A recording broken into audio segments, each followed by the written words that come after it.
শতকরা ৯২ জন লোক মুসলমানের দেশে একটা উগ্র সংগঠন, যাদের সাথে হিন্দুদের কোনো সম্পর্ক নাই। ওয়াহেদপুরে হিন্দু আছে নাকি নাই? কথা বলেন, আছে নাকি নাই? ওই জনম জনম ধরে শত শত বছর ধরে আমার এই ওয়াহেদপুরের হিন্দুরা মুসলমানদের সাথে মিলেমিশে তারা জিন্দেগি করেছে। হিন্দু দোকানের খরচ আমরা খাই, হিন্দু বাড়ির নাইরকলাইন আমরা খাই, আমরার গাছের মাছ নিয়ে তারা খায়। এই তো চলতে আছে, টাকা হাওলাত নেয়, কত সুন্দর চলতে আছে। এই যে উগ্র ইস্কন, যদিও তারা হিন্দুত্বকে ব্যবহার করেছে, এটা হিন্দুদের সংগঠন নয়, এটা একটা সন্ত্রাসী সংগঠন। আফসোসের সাথে আমরা খেয়াল করছি, মনুষ্যত্বের অধপতনের কারণে শতকরা ৯২ জন লোক মুসলমানের দেশে আজকে ইসকন নামক এক সন্ত্রাসী সংগঠনের মাধ্যমে আমার দেশের সাইফুল ইসলাম আলিফ, আমার দেশের এক অ্যাডভোকেট, এপিপি রাষ্ট্রীয় একজন কর্মকর্তা, তাকে পিটিয়ে দিনে দুপুরে রাস্তার উপরে কুপিয়ে তাকে হত্যা নিশ্চিত করা হয়েছে। এই দুঃখ আর ঘৃণা প্রকাশ করার ভাষা আমাদের জানা নাই, ঠিক কিনা বলেন? আফসোস কি জানেন? আফসোস কি জানেন? আপনারে পিটাইতে আসছে ৫ জনে, এর ভিতরে একটা এতিম বাচ্চাও আছে, তার বাপও নাই মাও নাই, তারা ভাইসে সান্দাতুল্লাহ পড়ায়। হেতে ৫ জনের ভিতরে আপনার ফিটুইন্ডা ৫ জনের ভিতরে ওই হেতেও একজন। এখন তে তো ফিরতে আইছে, এখন দৌড়ান দিয়েছে, এবার আরে ফিরতে আইছে, এবার আর ফুটাইতে জন হেতারে দৌড়ান দিয়ে ধরে ধরে ফিটা দিছে। সারা গ্রামও সইরা গেছে। আরে মানুষ কই যাই তোরে এতিম ফোলাটারে ফিরটা তারে তাসনস করে আলাইছে, কিন্তু তেজে হেবারে ফিরতে গেল এই খবর নাই, ঠিক কিনা কও? আজকে বাংলাদেশে হিন্দুরা সুন্দরভাবে আছে, আমরা ভাই ভাই ঠাই ঠাই হয়ে একসাথে আছি। আমরা না হয় বৃহত্তর জনগোষ্ঠী, তাহলে তারা না হয় সংখ্যায় নগণ্য। আমি সংখ্যালঘু বলতে কোনো শব্দ আমি বিশ্বাস করি না। তারা সংখ্যায় কম, আমরা নাইলে সংখ্যায় বেশি, এর মানে তাদেরকে কথায় কথায় নির্যাতন করতে হবে। এই সূত্রে মুসলমান বিশ্বাস করলে তাদের ঈমান থাকবে না। যার 1000 বছর আগে মুসলমানের হাতে কাফেরদেরকে আল্লাহর নবী আমানত রেখে গেছেন, সুবহানাল্লাহ বলবেন না? এর মানে এই না আপনি যখন সন্ত্রাসী করতে আসবেন আর যখন পরবর্তীতে অ্যাকশনে যায় কেউ, তখন আপনি বলেন সংখ্যালঘুরা নির্যাতিত হচ্ছে। যখন পিটাইতে আসে, সাইফুলকে যখন হত্যা করা হলো, তখন একটা বিবৃতি আসলো না ভারত থেকে। আজকে ভারত থেকে বিবৃতি আসছে সংখ্যালঘু চিন্ময় দাস, তাকে নাকি নির্যাতন করা হচ্ছে, হিন্দু বাড়িগুলো নাকি জ্বালিয়ে দেওয়া হয়েছে, মন্দিরগুলো নাকি ধ্বংস করা হয়েছে। অথচ ইতিহাস সাক্ষী, গোটা পৃথিবীর মানুষ দেখেছে 5ই আগস্টের পরে আমরা, বিশেষ করে আমি মুশতাক ফয়েজি, কুমিল্লাতে আলেম ওলামাদেরকে নিয়ে, মাদ্রাসার ছাত্রদেরকে নিয়ে প্রতিটি মন্দির আমরা পাহারা বসিয়েছি। হিন্দু পুরোহিত আর ব্রাহ্মণদেরকে জড়িয়ে ধরে বলেছি, আমরা বেঁচে থাকলে তোমরাও বেঁচে থাকবা, তোমাদের উপরে কেউ চোখ তুলে তাকাবে না।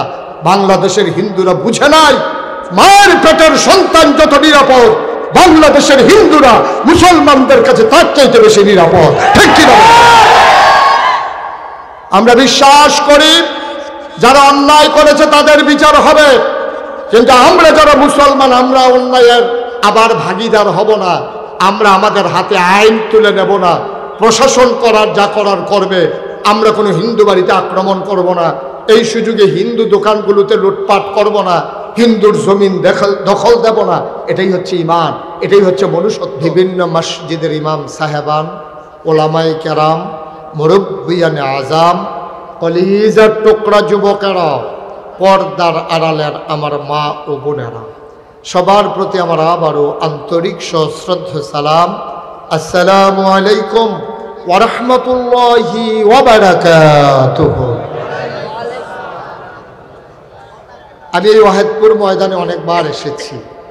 আমি কোনোভাবেই বুঝতে পারি নাই যে এই প্যান্ডেলটাই এক সাইডে করে বাকি মানুষকে দাঁড় করাই রাখলে মাদ্রাসার কি লাভ, এটা আমি অন্য ধরতাম পারছি না। এমন যদি হইতো যে জায়গা নাই, যদি হইতো যে জায়গা নাই, তাইলে এটা একটা বলা যেত যে জায়গা নাই কি করবে। এত বড় জায়গা থাকতে কেন আইনে আপনার এই কোনা দিয়া আর বাকি জায়গা, অবশ্যই যারা মাহফিল হইলে আডাআডি করবো তাদের একটু জায়গার দরকার আছে। এটা কথা হইল, গত বছর মাগরিবের পরে আপনারা দেখলেন লোক জায়গা হলো না, তো এবছর আবার এই কাজটাই কেন করলেন? জায়গা না থাকলে এক কথা, জায়গা তো আছে আমাদের। হ্যাঁ, এই যে লোক যারা বসে আছে তার চাইতে দ্বিগুণ লোক রাস্তা এবং দাঁড়িয়ে আছে। তো দাঁড়িয়ে দাঁড়িয়ে গেলে তো এরা কতক্ষণ কথা শুনবে। তো এটা ভালোই হয়েছে, আমি যেন বেশি সময় ওয়াজ করতাম না পারি, একটা লাইন হয়েছে। হ্যাঁ, আল্লাহ যেন কবুল করে, সবাই পড়ে আমিন। বন্ধুগণ, এটা কর্তৃপক্ষের বিবেচনা, তারপরে আমি একটু মনে করাই দিলাম আর কি, সামনে যেন ওনারা এই কাজটা করেন। এত সুন্দর জায়গা, ভরাট জায়গা, এত সুন্দর জায়গা থাকতে কোনো দরকার ছিল না ছোট জায়গায় আয়োজন করা। তো ঠিকই আছে, আল্লাহ বান্দার এই মর্জি অনুযায়ী দান করে। আপনি বৃষ্টি যখন হয়, রহমতের বৃষ্টি, আপনি কাপ দিলে 4 কাপ ভরবে, গ্লাস দিলে গ্লাস ভরবে, মগ দিলে মগ ভরবে, বালতি দিলে বালতি ভরবে। আপনি যদি ধান সিদ্ধ করার বড় ডেকসি দেন, ওইটাও ভরবে। আল্লাহর কাছে রহমতের অভাব নাই। তা আপনারা চাইবেন যেমন, আল্লাহ দেবেনও তেমন। আপনারা চাইছেন শুরু করিয়া ওখানে বাইয়া চাইয়া পড়তে আছে, আপনি আল্লাহর দোষ দেওয়ার কোনো সুযোগ নেই। আল্লাহ যেন আমাদেরকে বেশি করে চাওয়ার সুযোগ দান করে, সবাই পড়েন আমিন। বন্ধুগণ, আপনারা জানেন আমি আপনাদের পরিচিত মুখ, এই এলাকায় আমার অনেক আত্মীয় স্বজন। তো আমাকে বিরক্ত করা যাবে না, মনোযোগের সাথে কথা শুনতে হবে। যারা মোবাইলগুলো হাতে ধরে রেখেছেন, মোবাইলগুলো নামাইতে হবে, মোবাইলগুলো বন্ধ করেন। এভাবে রেকর্ড হয় না, রেকর্ডের জন্য অনেক চেষ্টা করা লাগে। কথা শুনো নাই না, একটা মোবাইলও ধরে রাখা যাবে না। সবাই ইউটিউবের ভিতরে অসংখ্য ওয়াজ আমার রেকর্ড করা আছে, লোড দেওয়া আছে। আপনারা তো সবসময় ইউটিউবেই শুনেন, তাই এখনও যদি আবার এই মোবাইলের ভিতরে এসে যেতেন তো বাড়ি শিখিতাম, তো ভিতরে থাকতাম, এটাই ভালো আছে। এই মোবাইলগুলো সরাও, এই তোমার মোবাইলটা নামাও আরো নিচে। এটার জন্য দেখতে পাচ্ছে না পেছনের লোক? হ্যাঁ না, ঠিকটাই তো কইতে আছি। হ্যাঁ ঠিকটাই, হ্যাঁ, তারা আবার ঠিকটা আরো ঠিক করে।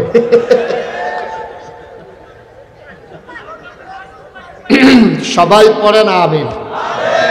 আজকের যিনি প্রধান অতিথি, আমাদের রৌনক বক্স মেহমান মাসুদ ভাই, উনি ঢাকা চলে যাবেন। তো ওনাকে আমরা আটকে রাখবো না। আমি বলেছি আমি শুরু করি, আপনি কি একটু বসতে চান?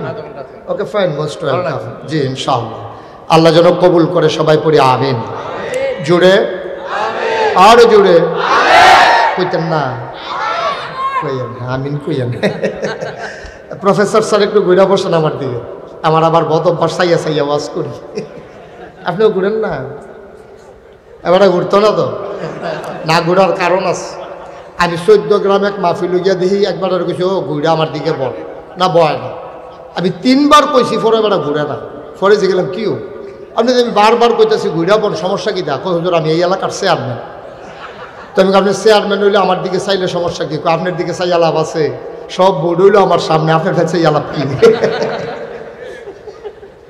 ভুলের কাছে পরে অনেক কষ্ট করে ঘুরাইয়া মুড়াই আওয়াজ করে দিয়েছি। কি ওরা মন আসন ধরে বল, আসন ধরে বল। আবার কয় জায়গা হয় না, জায়গা তো আমি এনে বার করা। এই যে ওখান জায়গা হয়েছে কেমনি, আরো ভালো জায়গা হয়েছে। মার হাবা কর না, এই আওয়াজে ওয়াজ হইতো না রে, জোরে কন মার হাবা। আমি যখন যেটা বলতে বলি আসতে না জোরে, 2-1 বার না বারবার, 2-1 জন না সবাই মিলে আমরা একটু প্র্যাকটিস করি না? বলেন সুবহানাল্লাহ। মঞ্চে যারা বইছে তারা না কইলেও সারবো, তারা যে বইছে যে এটাই তো বেশি, তারা বালিশ দিয়ে হতাইলে দরকার, তাদের মঞ্চে আইসে। হ্যাঁ কথা কইলেন, বলেন সুবহানাল্লাহ, বলেন আলহামদুলিল্লাহ, আল্লাহু আকবার, সবাই পড়েন আমিন। বন্ধুগণ, আল্লাহ তাবারক ওয়া তাআলা, আমার ভাই মাসুদ ভাই একটা কথা বলতেছে, আমার হৃদয়ে লেগেছে কথাটা। আমাদের সমস্যা বাংলাদেশে কি জানেন? আমরা ন্যায়কে ন্যায় বলতে পারি না, অন্যায়কে অন্যায় বলতে পারি না, হককে হক বলতে পারি না, বাতিলকে বাতিল বলতে পারি না, পানিকে পানি বলতে পারি না, তৈলকে তৈল বলতে পারি না, অন্ধকারকে অন্ধকার বলতে পারি না, আলোকে আলোক বলতে পারি না। যতদিন পর্যন্ত মানুষগুলো আলোকে আলো না বলবে, অন্ধকারকে অন্ধকার না বলবে, ততদিন এই সমাজ বদলাবে না। ঠিক কিনা বলে? এই সমাজ বদলাতে হলে চিহ্নিত করতে হবে অন্ধকার, সেই অনুযায়ী ট্রিটমেন্ট দেওয়া লাগবে। প্রপার ট্রিটমেন্ট যখন হবে, তখন অন্ধকারের জায়গায় আলোতে উদ্ভাসিত হয়ে যাবে। এটাই হচ্ছে বাস্তবতা। যদি আমরা ন্যায়কে ন্যায় বলতে পারতাম, অন্যায়কে অন্যায় বলতে পারতাম, যদি পারতাম, তাহলে আজকে বাংলাদেশের এই করুণ অবস্থা হতো না। 53 বছর হয়েছে আমার এই দেশ স্বাধীন হয়েছে। সব জায়গায় সরকার অদল বদল হয় স্বাভাবিক নিয়মে, কেউ বা আন্দোলনের মুখে, বৈপ্লবিক পরিবর্তনে। কিন্তু পৃথিবীর ইতিহাসে এখানে যারা আছেন অনেক শিক্ষিত জন আছে, আপনি পাতা উল্টে উল্টে দেখেন, গুগলে সার্চ দিয়ে দেখেন, পৃথিবীর ইতিহাসে এমন একটা ঘটনাও নাই যে একটা সরকার বদলের পরে 330 জন মেম্বার অফ পার্লামেন্ট, আমলা কামলা, র্যাব গোয়েন্দা, উচ্চতর কর্মকর্তা, শিল্পপতি কন্ট্রাক্টর সব একযুগে পালিয়ে গেছে। পৃথিবীর ইতিহাসে এমন নাই। ঠিক কিনা? কেন গেল? কারণ আমরা ন্যায়কে ন্যায় বলতে পারি না। যদি ওদেরকে বলতে পারতাম যে কাজটা যা করতেছো ভালো হচ্ছে না, ওরা যদি আমাদের কথাগুলো শুনতো, তাইলে ক্ষমতা যেত, দেশ ছাড়তে হতো না। ঠিক কিনা বলো? এটা তো হবেই, ক্ষমতায় তো কেউ সারা জীবন থাকবে না, কিন্তু দেশ ছেড়ে যেতে হবে কেন?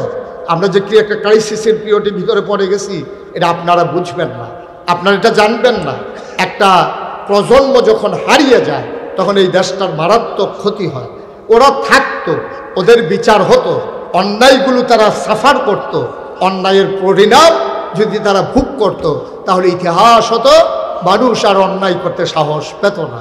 কিন্তু আফসোস হচ্ছে এটাই, আমরা এই কাজগুলো পারি না বলে আজকে আমাদের এই ক্রাইসিস পিরিয়ড। আর এই ক্রাইসিস পিরিয়ড ওভারকাম করার জন্যে আবার যার কাছে যেতে হবে সেটাই হচ্ছে কোরআনুল কারীম, নবীর সুন্নাহ।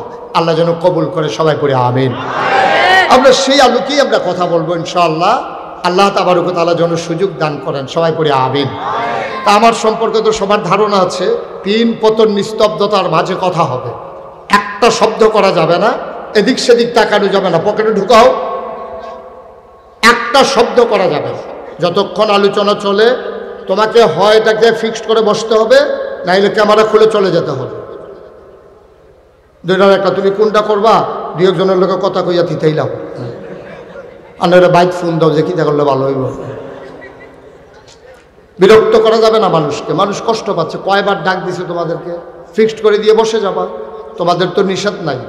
যদিও কষ্ট হচ্ছে মানুষের ক্যামেরাগুলোর জন্য, কিন্তু জাতির উপকার হচ্ছে, কারণ এই রেকর্ডের মাধ্যমে এই কথাগুলো ওয়াহেদপুর গ্রামের নাম চলে যাচ্ছে গোটা বিশ্বে।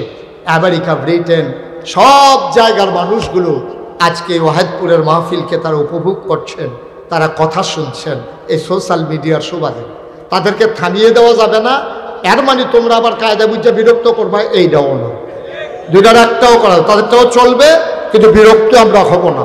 আল্লাহ যেন কবুল করে, সবাই পড়ে আমিন। বন্ধুগণ, আল্লাহ তাবারক ওয়া তাআলা এই দুনিয়ার ভিতরে মানুষ করে বানানোর পরে আল্লাহ তাবারক ওয়া তাআলা আমাদেরকে মহামূল্যবান 3টা জিনিস দিয়েছেন যেন আমরা আমাদের আল্লাহকে চিনতে পারি। 1 নম্বরে আকল, 2 নম্বরে কোরআনুল কারীম, 3 নম্বরে নবী মুহাম্মদুর রাসূলুল্লাহ সাল্লাল্লাহু আলাইহি ওয়াসাল্লাম। এই 3টা জিনিস দিয়েছেন। এই 3টা জিনিস যারা কাজে লাগিয়েছে তারা পৃথিবীতে মৃত্যুর পরে অমর হয়ে আছে, কারণ তারা তাদের বিবেককে কাজে লাগিয়েছে, তাদের সুকুমার বৃত্তি তারা লালন করেছে, তাদের কুপ্রবৃত্তিগুলোকে তারা দমন করেছে, প্রসূপ্রবৃত্তিগুলোকে দমন করে তারা মনুষ্যত্বের বিকাশ ঘটানোর কারণে পৃথিবীতে তারা অমর হয়ে আছে। আজও যেন আবার আমরা 21শ শতাব্দীর সূচনা লগ্নে গোটা বিশ্ব যখন কম্পিউটারাইজড, গোটা বিশ্বকে যখন বলা হচ্ছে গ্লোবাল ভিলেজ, আজকে আমেরিকা থেকে হ্যালো বললে ওয়াহেদপুর থেকে শোনা যায়, ওয়াহেদপুর থেকে হ্যালো বললে আমেরিকা থেকে শোনা যায়। সাদের সন্তান, আদরের সন্তান আমেরিকাতে চলে গেছে, তার মনে ধরছে মুলার দ্বারা দিয়ে হুটকি দিয়ে খাইতো। তো আমেরিকা গিয়া ফলাফেন মানুষ তো হাম বরাবর রান্না শিখছে, গুগলে সার্চ দিয়ে দেখছে মুলার দ্বারা দিয়ে হুটকি দিয়ে কেমনে রান্ধে এটা পাওয়া যায় না। গুস্ত রান্না পাওয়া যায়, মাছ রান্না পাওয়া যায়, অনেক কিছু, কুরমা পোলাও সব আছে, কিন্তু মুলার দ্বারা হুটকিতে লেখা চাইছে এটা কিছু আইয়া না।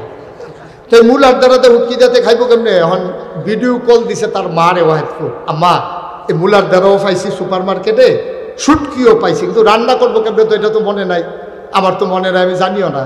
তা আম্মায় কইছে চাই ভিডিও কল দাও, তো ভিডিও কলে দিছে পরে ওই আমেরিকাতে হেতে চুলার গ্যাসের চুলার উপরে ডেক্সি বয় রাখছে, এবিডি হেনতে কয় ফাইলা ঢাকায় তৈরিছে সোজা কর। কারবার দেখছেন? আমেরিকাতে এবিডি ফাইলা সোজা করে লাগতে চাই, ওয়াহেদপুরতে ফাইলা সোজা করে আমেরিকা, কি গোটা বিশ্ব কত দূর আগাইছে দেখেন। আমরা আর্থিকভাবে স্বাবলম্বী হয়েছি, সনের ঘরগুলোর জায়গাতে টিনের ঘর হয়েছে, টিনের ঘরের জায়গায় বিল্ডিং হয়েছে, কিন্তু নৈতিক মান অধপতনের নিম্ন স্তরে আমরা পৌঁছে গেছি। মনুষ্যত্বগুলো আজকে ধ্বংস হয়ে গেছে। এই জন্য বাংলাদেশে আজকে আমরা দেখতে পাচ্ছি ৯২% জন লোক মুসলমানের দেশে একটা উগ্র সংগঠন, যাদের সাথে হিন্দুদের কোনো সম্পর্ক নাই। ওয়াহেদপুরে হিন্দু আছে নাকি নাই? কথা বলেন, আছে নাকি নাই? ওই জনম জনম ধরে শত শত বছর ধরে আমার এই ওয়াহেদপুরের হিন্দুরা মুসলমানদের সাথে মিলেমিশে তারা জিন্দেগি করেছে। হিন্দু দোকানের খরচ আমরা খাই, হিন্দু বাড়ির নাইটখোলাইন আমরা খাই, আমরার গাছের মাছ নিয়ে তারা খায়। এই তো চলতে আছে, টাকা হাওলাত নেয়, কত সুন্দর চলতে আছে। এই যে উগ্র ইস্কন, যদিও তারা হিন্দুত্বকে ব্যবহার করেছে, এটা হিন্দুদের সংগঠন নয়, এটা একটা সন্ত্রাসী সংগঠন। আফসোসের সাথে আমরা খেয়াল করছি, মনুষ্যত্বের অধপতনের কারণে ৯২% জন লোক মুসলমানের দেশে আজকে ইসকন নামক এক সন্ত্রাসী সংগঠনের মাধ্যমে আমার দেশের সাইফুল ইসলাম আলিফ, আমার দেশের এক অ্যাডভোকেট এপিপি রাষ্ট্রীয় একজন কর্মকর্তা, তাকে পিটিয়ে দিনে দুপুরে রাস্তার উপরে কুপিয়ে তাকে হত্যা নিশ্চিত করা হয়েছে।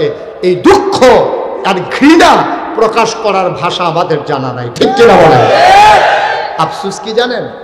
আফসোস কি জানেন? আপনারে পিটাইতে আসছে ৫ জনে, এর ভিতরে একটা এতিম বাচ্চাও আছে, তার বাপও নাই মাও নাই, তারা মাইসে চান্দা তুল্লা পড়ায়। হেতে ৫ জনের ভিতরে আপনার ফিটুইন্ডা ৫ জনের ভিতরে ওই হেতেও একজন।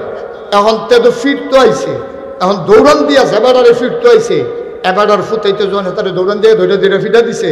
সারা গ্রামও সরে গেছে। আরে মানুষ কই যাই তোরে এতিম ফোলাটারে ফিরটা তারে তাসনস করে আলাইছে, কিন্তু তেজে হেবারে ফিরতে গেল এই খবর নাই, ঠিক কিনা কও? আজকে বাংলাদেশে হিন্দুরা সুন্দরভাবে আছে, আমরা ভাই ভাই ঠাই ঠাই হয়ে একসাথে আছি। আমরা না হয় বৃহত্তর জনগোষ্ঠী, তাহলে তারা না হয় সংখ্যায় নগণ্য। আমি সংখ্যালঘু বলতে কোনো শব্দ আমি বিশ্বাস করি না। তারা সংখ্যায় কম, আমরা নাইলে সংখ্যায় বেশি, এর মানে তাদেরকে কথায় কথায় নির্যাতন করতে হবে। এই সূত্রে মুসলমান বিশ্বাস করলে তাদের ঈমান থাকবে না। ১,৫০০ বছর আগে মুসলমানের হাতে কাফেরদেরকে আল্লাহ নবী আমানত রেখে গেছেন। সুবহানাল্লাহ বলবেন না? এর মানে এই না আপনি যখন সন্ত্রাসী করতে আসবেন আর যখন পরবর্তীতে অ্যাকশনে যায় কেউ, তখন আপনি বলেন সংখ্যালঘুরা নির্যাতিত হচ্ছে। যখন পিটাইতে আসে, সাইফুলকে যখন হত্যা করা হলো, তখন একটা বিবৃতি আসলো না ভারত থেকে। আজকে ভারত থেকে বিবৃতি আসছে সংখ্যালঘু চিন্ময় দাস, তাকে নাকি নির্যাতন করা হচ্ছে, হিন্দু বাড়িগুলো নাকি জ্বালিয়ে দেওয়া হয়েছে, মন্দিরগুলো নাকি ধ্বংস করা হয়েছে। অথচ ইতিহাস সাক্ষী, গোটা পৃথিবীর মানুষ দেখেছে ৫ই আগস্টের পরে আমরা, বিশেষ করে আমি মুশতাক ফয়েজি, কুমিল্লাতে আলেম ওলামাদেরকে নিয়ে, মাদ্রাসার ছাত্রদেরকে নিয়ে প্রতিটি মন্দির আমরা পাহারা বসিয়েছি। হিন্দু পুরোহিত আর ব্রাহ্মণদেরকে জড়িয়ে ধরে বলেছি, আমরা বেঁচে থাকলে তোমরাও বেঁচে থাকবা, তোমাদের উপরে কেউ চোখ তুলে তাকাবে না। বাংলাদেশের হিন্দুরা বুঝে নাই মায়ের পেটের সন্তান যত নিরাপদ, বাংলাদেশের হিন্দুরা মুসলমানদের কাছে তার চাইতে বেশি নিরাপদ, ঠিক কি না? আমরা বিশ্বাস করি যারা অন্যায় করেছে তাদের বিচার হবে, কিন্তু আমরা যারা মুসলমান, আমরা অন্যায়ের আবার ভাগীদার হব না। আমরা আমাদের হাতে আইন তুলে নেব না, প্রশাসন করার যা করার করবে। আমরা কোনো হিন্দু বাড়িতে আক্রমণ করব না, এই সুযোগে হিন্দু দোকানগুলোতে লুটপাট করব না, হিন্দুর জমিন দখল দেব না। এটাই হচ্ছে ঈমান, এটাই হচ্ছে মনুষ্যত্ব। আল্লাহ যেন কবুল করে, সবাই পড়ি আমিন। এই ক্রাইসিস পিরিয়ড ওভারকাম করার জন্যে ভারাক্রান্ত একটা হৃদয় নিয়ে আজকে আপনাদের সামনে উপস্থিত হয়েছি। আল্লাহ যেন কোরআনের আলোকে কথাগুলো বলার তৌফিক দান করেন। ওয়ামা তৌফিকি ইল্লা বিল্লাহ। কোরআনের আলোচনায় ঢোকার আগে মারদুদ শয়তান থেকে ফেরা হয়েছে জিনুর রহমান জিনুর রাহিম, তার নামে সবাই মিলে শুরু করি, সবাই পড়ি। আউযু বিল্লাহি মিনাশ শাইতানির রাজিম। বিসমিল্লাহির রাহমানির মারদুদ শয়তান থেকে ফেরা হয়েছে যিনি রহমান যিনি রাহিম, তার নামে শুরু করি। আল্লাহ রাব্বুল আলামিন এই দুনিয়ার ভিতরে মানুষ করে পাঠানোর পরে আপনাকে আমাকে আমাদের সবাইকে এমনে এমনে ছেড়ে দেন নাই। কোন পথে গেলে জান্নাত, কোন পথে গেলে জাহান্নাম, কোন পথে গেলে লাভ, কোন পথে গেলে লোকসান, কোন পথে ভালো, কোন পথে মন্দ, কোন পথে কল্যাণ, কোন পথে অকল্যাণ, কোন পথে শিরক বিদআত, কোন পথে তাওহীদ রিসালাত, কোন পথে কুফর আর কোন পথে ইসলাম জানানোর জন্যে আমার আল্লাহ যুগে যুগে এই দুনিয়াতে নবী এবং রাসূল পাঠিয়েছেন। এই নবী যারা দুনিয়াতে এসেছেন তাদের ব্যাপারে আল্লাহ জানিয়ে দিয়ে দিলেন যে আল আম্বিয়াউ মাসুমুন, সমস্ত নবীগণ নিষ্পাপ। এটা আহলুস সুন্নাত ওয়াল জামাত আমাদের আকীদা, ঠিক কিনা? নবীদের কোনো গুনাহ নাই, গুনাহ হওয়ার কোনো সম্ভাবনাও নাই। তাদেরকে স্বয়ং আল্লাহ নিয়ন্ত্রণ করেন, তাদেরকে স্বয়ং আল্লাহ গুনাহ থেকে বাঁচিয়ে রাখেন। এই নবীদেরকে আল্লাহ তাবারক ওয়া তাআলা দুনিয়াতে পাঠালেন মানুষগুলোকে ডেকে ডেকে দ্বীনের পথে নিয়ে আসার জন্যে। ১৫০০ বছর আগে আপনার আমার নবী, নবী মুহাম্মদুর রাসূলুল্লাহ। নবীর নাম শুনলে কি পড়তে হয়? ২-১ বার না বারবার, ২-১ দিন না প্রতিদিন, ২-১ সপ্তাহ না প্রতি সপ্তাহ, ২-১ মাস না ১২ মাস, ২-১ বছর না সারা জীবন আমরা পড়ব সাল্লাল্লাহু আলাইহি ওয়াসাল্লাম। নবী পাঠালেন আল্লাহ, আর আল্লাহর নবী ১৫০০ বছর আগে আসার পরে কোরআনুল কারীমে ২১ পারায় সর্বশেষ সূরা, সূরার নাম সূরা আহজাব। যেই সূরার ভিতরে ৯টা রুকু, ৭৩টা আয়াত। আল্লাহ ডেকে কয় ইয়া আইয়ুহান নবী, হে নবী। সুবহানাল্লাহ বলবেন না? আহা, এই যে ভাই, এই যে এদিকে বসুন, এদিকে আসেন। ও এটা কি দোহানটা খুললে আসার সিনা কয় বাহিরে ওর তো শুরু হয়েছে না, আবার আগুনের কাম লেগে গেছে কেন? তাইছেন কেন আপনি? একটা লোক উঠবেন না, আর যে উঠতে চায় তারে বসাই দেবেন। উঠতে চাইলেই টান দিয়ে বসাই দেবেন, সে বুঝে না, ওই জন্য কি তারে ছেড়ে দেওয়া যাবে নাকি? আচ্ছা, যদি চিনি, খেয়াল করেন, চিনি যদি কেউ ইচ্ছা করে খায় তাহলে কি তিতা না মিষ্টি? আরে কথা কয় না সবাই। তিনি কি তিতা লাগে না মিষ্টি লাগে? এটা ইচ্ছা করে খাইলে যেমন মিষ্টি, একটা খাইতো চায় না, তো জামি খিলা দিয়া সাফা দিয়ে ধরে রাখছে। তারে যদি চামিচ দিয়ে আড়া দিয়া কোনো মতে দুই একটু কোনা চিনি জিব্বাত লাগাই দিতেন পারেন, তাহলে কি মিঠা লাগে না তিতা লাগে? তাহলে এটা ইচ্ছা করে খাইলেও মিঠা, এটা জোর করে খাওয়াইলেও মিঠা। ওয়াজ এমন একটা জিনিস, এটা ইচ্ছা করে শুনলেও লাভ, তারা যাতা দিয়ে ধরে রাখা শুনালেও লাভ, ঠিক কিনা কর? তোর লইলে তারা আঞ্জা দিয়ে লইয়া ফিরে যাবেন ২-৩ জনে, আল্লাহ যা করে করে। হ্যাঁ, কি হবো না? বাংলায় আমরা জসীমউদ্দিন হাসপাতালে নিতে হইব, আমরা দেবিদ্দার জসীম হাসপাতাল তো আছে, আর হার বাঙ্গাল লেগে গেল, লইয়া বলবেন আল্লাহ যা করে করবে। তারা ওয়াজ শুরু করছে না, আড়াআড়ি শুরু করছে। সিফা দিয়া বইয়া থাকেন, মনোযোগের সাথে কথা শোনেন। মাসুদ ভাই খালি যাইতে পারবো, যেহেতু এবার আগে অনুমতি লইয়া রাখছে। আর কেউ চিন্তাও করবা না। আমিন কর, আল্লাহ কর, কে কর? আহারে কথা কয় না লোকগুলো। আমার এতগুলো লোক থাকলে শব্দ উচ্চারণ আওয়াজ করতে হবে না, ক্লাসের মতো নয়। না আমি জিজ্ঞেস আপনার ডিব্বা যেমন ধুম ধরে বইয়া বসে, তো আমি কারই জিজ্ঞেতে আছি। কে কয়? কে কয়? আল্লাহ। ইয়া আইয়ুহান নবী, হে নবী, আত্তাকিল্লাহ, আপনি ভয় পাবেন শুধু আল্লাহরে। সুবহানাল্লাহ বলবেন না? এই কথা কারে কয়? কারে কয়? নবীরে কয় ইয়া আইয়ুহান নবী, হে নবী, আত্তাকিল্লাহ, আপনি ভয় পাবেন শুধুমাত্র, কেবলমাত্র, একমাত্র আমার আল্লাহকে। বলেন সুবহানাল্লাহ। আচ্ছা, কেন এই কথা বললো? কেন বললো আল্লাহকে ভয় পাবেন? কেন বললো না আব্বাকে ভয় পাবেন? কেন বললো না হে নবী আপনি আপনার আম্মাকে ভয় পাবেন? কেন বললো না হে নবী আপনি পীর সাহেবকে ভয় পাবেন? কেন বললো না হে নবী আপনি এমপি সাহেবকে ভয় পাবেন? কেন বললো না হে নবী আপনি র্যাব, গোয়েন্দা, পুলিশ, কর্মকর্তা, কর্মচারী সবাইকে ভয় পাবেন? কারো কথা বলেন, বলছে যে কাকে ভয় পাবেন? অনেকগুলা কারণ। যদি আল্লাহ বলতেন আপনি আব্বাকে ভয় পাবেন, তো নবীর আব্বা তো জন্মের আগে ইন্তেকাল করে ফেলেছেন। আব্বা পাবে কই, ভয় পাবে কেমনে? যদি বলতেন আম্মাকে ভয় পাবেন, তাইলে আম্মা তো 6 বছর বয়সে ইন্তেকাল করেছেন। সুবহানাল্লাহ, সুবহানাল্লাহ। কি আল্লাহ, কি আল্লাহ!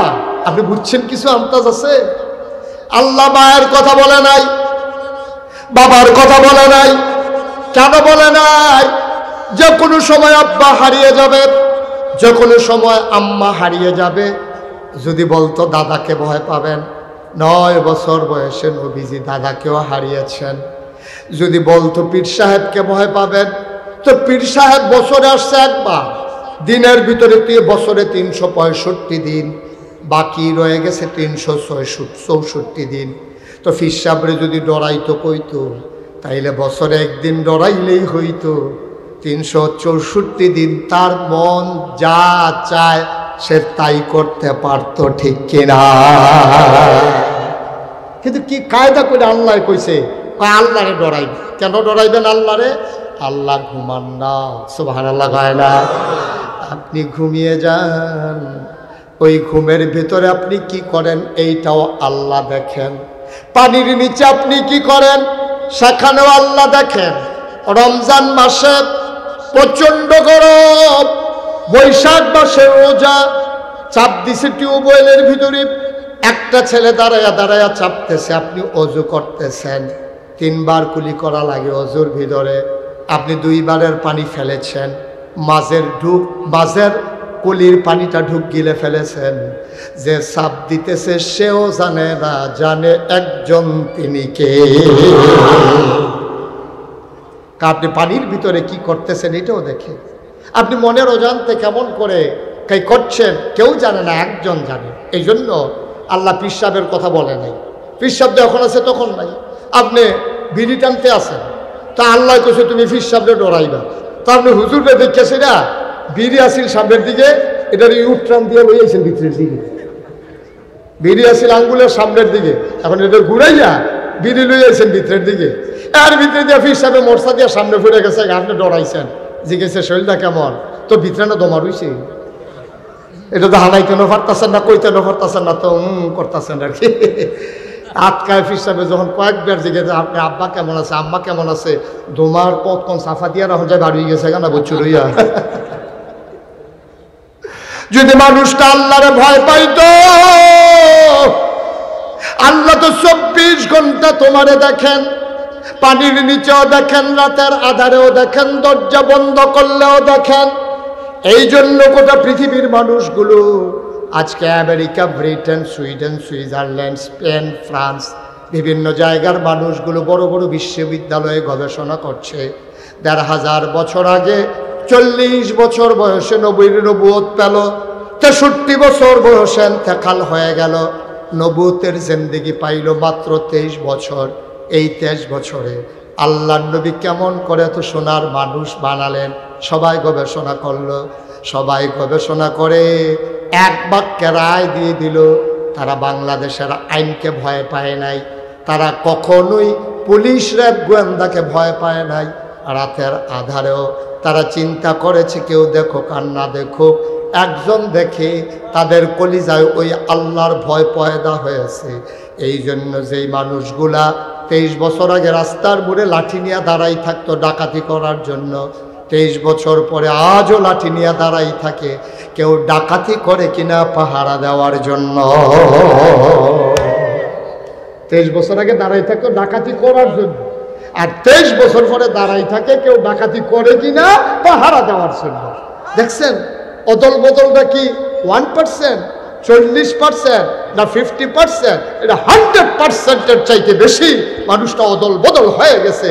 যেই মানুষগুলো ছিল বর্বর, বেদইন, যাযাবর, মূর্খ, অসভ্য, জাহেল, অসামাজিক, অনৈতিক, এই মানুষগুলো হয়ে গেল নৈতিকতায় পূর্ণ, সামাজিকতায় পরিপূর্ণ, ভদ্র, সুশীল, আধুনিক, আল্লাহওয়ালা, পরহেজগার একদল মানুষে পরিণত হলো।